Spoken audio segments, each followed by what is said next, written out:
Greetings, I'm Andy. And I'm George. And welcome back to the Windmill for Horses. Anabasis. Anabasis. Bananas.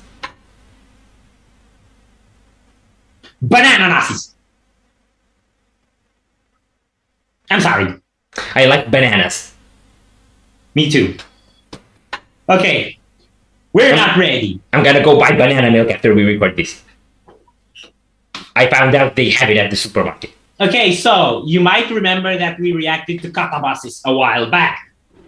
That is the opening track off of Persephone's latest album, Metanoia. Which for some reason is lowercase m.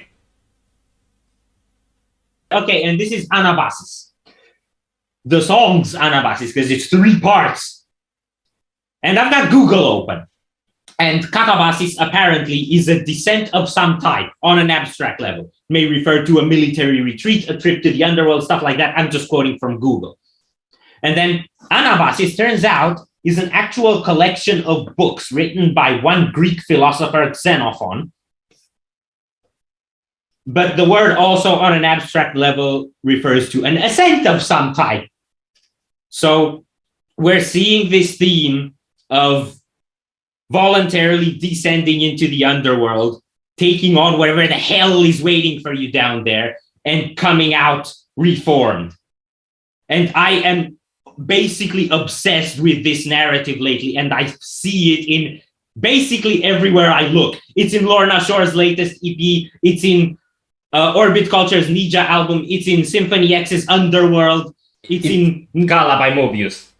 Yeah, like all of these albums that have been obsessions of mine lately seem to have this idea at the core, this idea of voluntarily facing whatever is lurking deep beneath in some sense. That's actually the story of Underworld by Symphony X. And yeah, and also the Greek myth that it's inspired from with, I hope I'm saying right the names right, Orpheus and Eurydice or something like that, where he descends to hell to find his love back.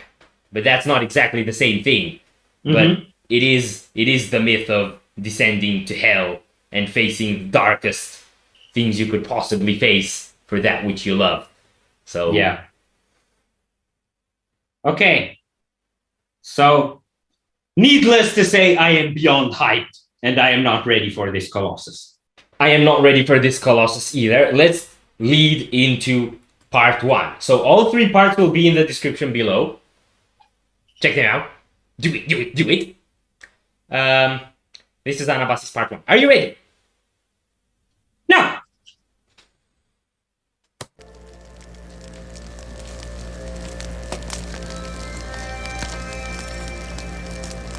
It burns us.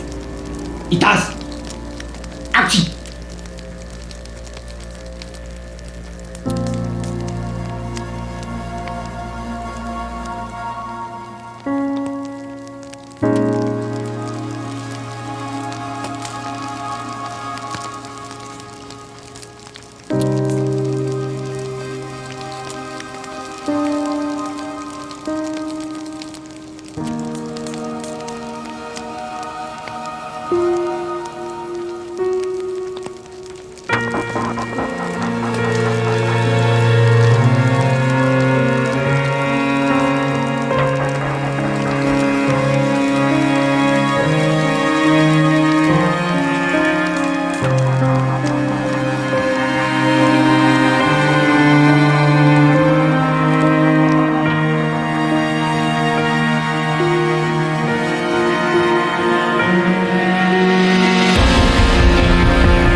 think we're gonna go straight into part 2. Okay, I just want to say part 2 is featuring, I think, again, Meredith Solveig, and this time also vocals from Stefan Kummerer from Obscura. And I think lead guitars from Angel Vivaldi. So the way that one peaked, I think this is gonna explode. Yes. You ready? No.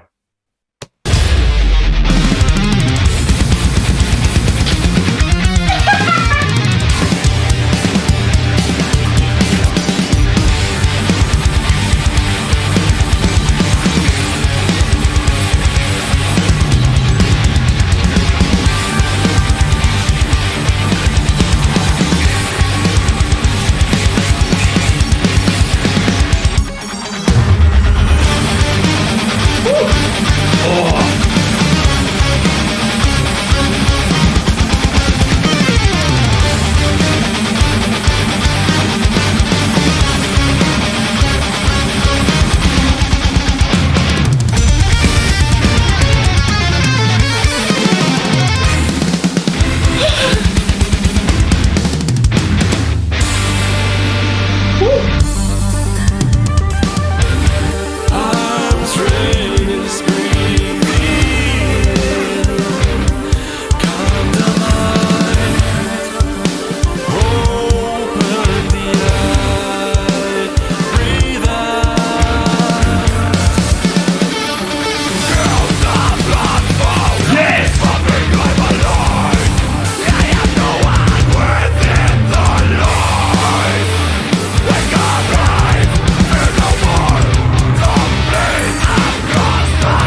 in the world did we just listen to?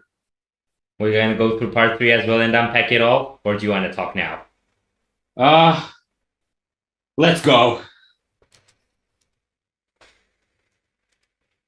This is blissfully exhausting. Yes, and it's perfect. So, are you ready? No.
Again. Okay, so I'm gonna say a really, really scary thing. Hmm. Let's talk about it. No. No. No. No. Don't leave me. Hell no.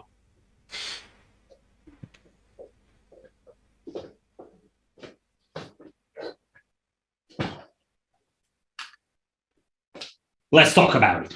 Let's unpack. So, part one, thoughts.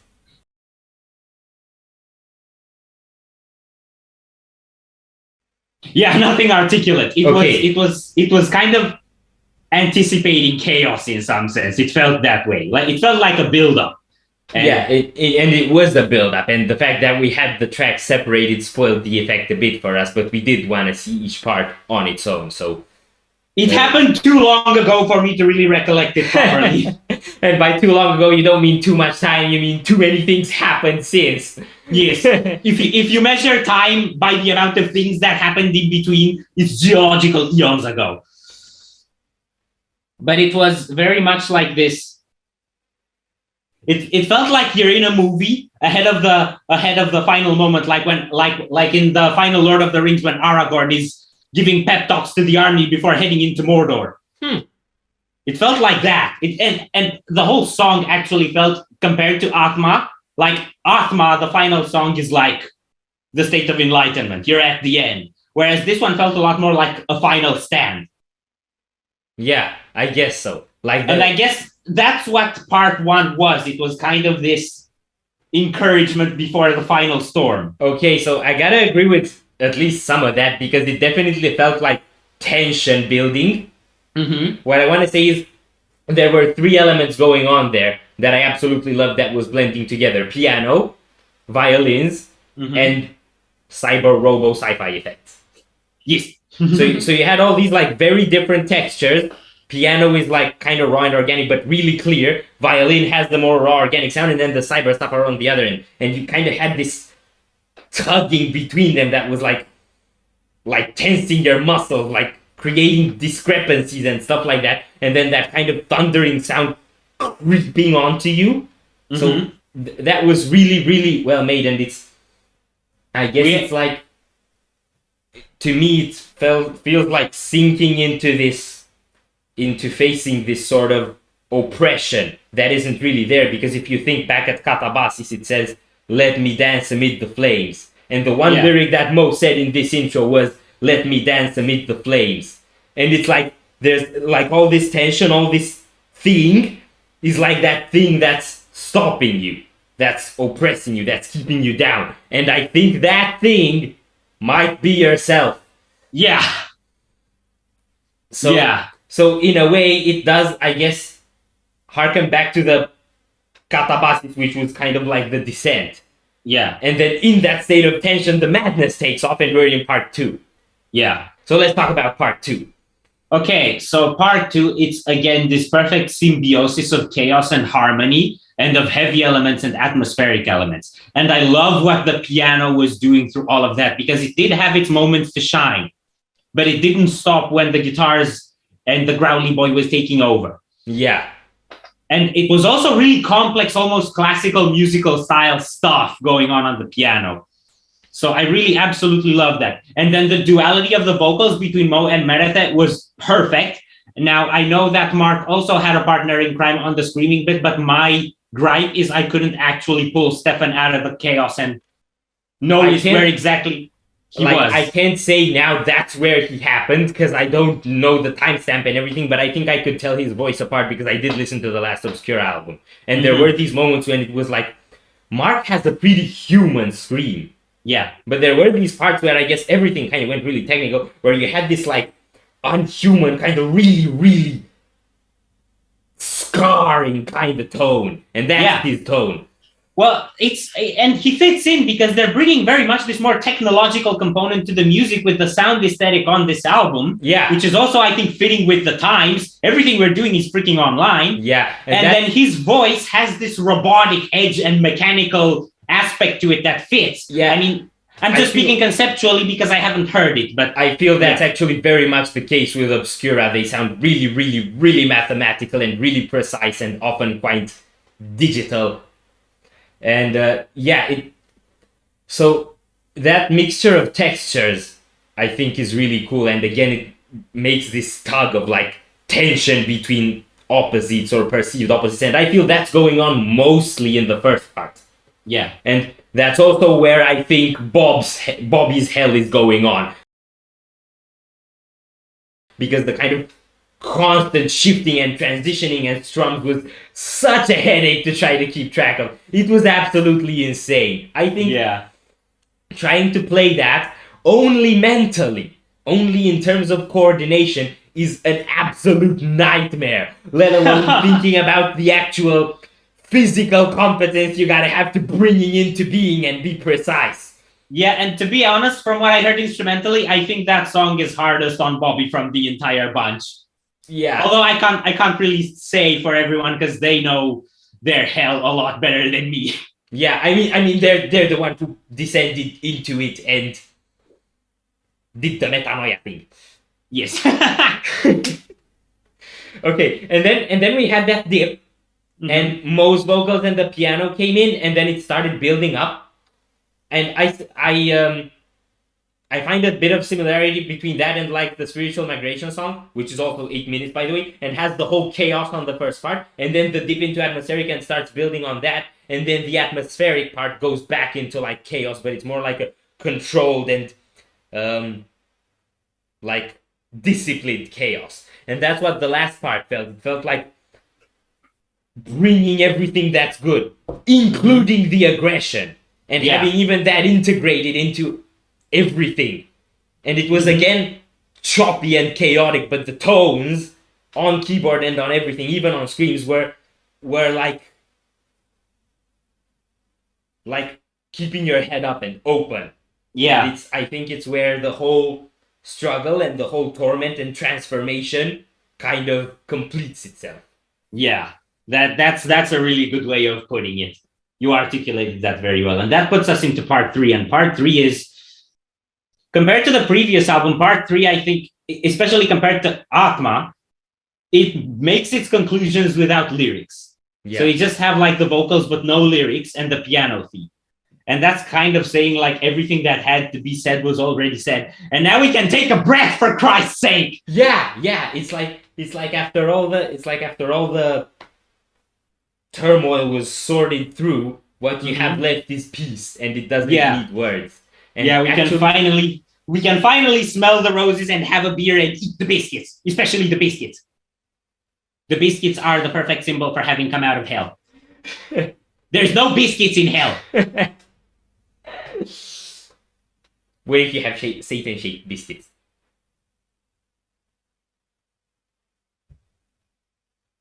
There's no biscuits in hell. Shut up. Okay. What the last part actually felt like to me was kind of like seen from a distance, a peaceful family scene, something like that. A peaceful what? A peaceful family scene. I don't know. A family at their picnic or something like that. And they're just there. I don't know. It's sunny. You're on holiday. Everything's peace. Especially holiday. Yeah, no homework. No homework. Homework is in hell, unlike biscuits. Okay. So there's endless conceptualization that you can do based on this. But I think all that's left for us to do now is listen to it obsessively and take in every single note. And that shall be done off camera. And you should do the same. Yes. And thank you very much for sitting with us through Metanoia. Some words on the album as a whole, maybe? Yeah, every song has its own identity, and it has its piece in the puzzle. There isn't anything here that's filler. There isn't anything that's the same as the thing before. So some are more on the chaos end, I think, in the first half, and then some are more on the peaceful end on the second half. And it's got their usual narrative of descent and ascent. And Merkaba, the first single, is the tipping point. It's what Living Waves was on the previous album. And from that, you're spiraling upwards, and you conclude with Anabasis. So that's in very short terms what this album is to me. I kind of agree with most of that. It flows into the descent and descent dynamic and the tipping point, which I also think is Merkaba. What I want to say more on the musical part about this is, unlike Spiritual Migration and Atma, which were masterpieces of complexity and progressive metal all the way, this brings that same dimension into diversity as well, which I think is kind of what you mean when you say each song has its own identity. It's a lot less homogeneous. It brings a lot more textures, a lot more variety, a lot more compositional approaches, but it keeps the Persephone DNA, which is the DNA there is. Yes, it's the DNA of the universe. Yes. She flows through them. Yes, it's universe juice. That's why they're living waves. They're made of universe juice. No meat suit there. I stole that. Yes. Credit where credit's due. I stole that from Adrian from Seven Spires. Okay, the meat suit thing. Yeah, I think that's it, man. I think that's Anabasis. That was Metanoia. Thank you, Persefone. I'm gonna give you all a hug. Laptop hug? Yes. Well, I'm not in this case webcam hug because I do have an actual camera. I'm not gonna do that because I'm gonna tip over the camera. So we have to meet in person if you want the hug from me. Yes. So if you enjoyed this reaction, we greatly appreciate the likes and shares. And if you want to see more, don't forget to subscribe with bells on. Thank you very much for stopping by. We hope you enjoyed your stay and we'd love to see you back at the Windmill very soon. Yeah.